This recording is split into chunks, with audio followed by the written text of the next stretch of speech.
আল্লাহ কোনো কাজের মূল্য দেওয়ার ক্ষেত্রে কতটা সূক্ষ্মতম। ওয়ালা ইয়াতাউনা মাউতিআন, আল্লাহ বলেন একজন বিশ্বাসী যখন ভালো কাজ করে তার প্রতিটি পদক্ষেপের বিনিময়ে তার জন্য সওয়াব লেখা হয়।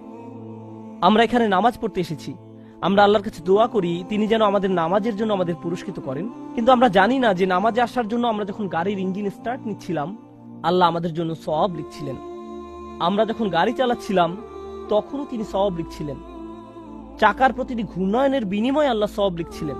ডিজেল এবং গ্যাসোলিন কেনার জন্য আমরা যত টাকা খরচ করেছি তার জন্য আল্লাহ সওয়াব লিখছিলেন। মসজিদে আসার সময় যখন উজু করার জন্য যাচ্ছিলাম প্রতিটি পদক্ষেপের জন্য আল্লাহ সওয়াব লিখছিলেন।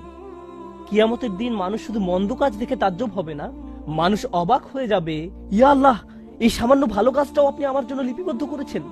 এই হলেন আল্লাহ শাকুরুন হালিম। আল্লাহ আমাকে আপনাকে কি কি দেওয়ার জন্য প্রস্তুত আছেন। সুবহানাল্লাহ। শুধু এই ভাবনাই আমাদের অবাক করে দেয়।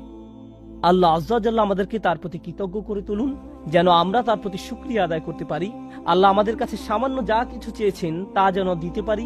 তিনি আমাদের কাছ থেকে বেশি কিছু চান না, তিনি আমাদের নিকটে বেশি আশা করেন না। আমরা সামান্য একটু যদি তাকে প্রদান করি আল্লাহ তা বহু গুণে বহু গুণে বহু গুণে বৃদ্ধি করে দেন। দোয়া করি আল্লাহ যেন আমাদের সকল ভালো কাজের সওয়াব বহু গুণে বৃদ্ধি করে দেন এবং তার অনুগ্রহে আমাদেরকে তার জান্নাতে প্রবেশ করতে দেন। বারাকাল্লাহু লি ওয়া লাকুম। আসসালামু আলাইকুম ওয়া রাহমাতুল্লাহি ওয়া বারাকাতুহু।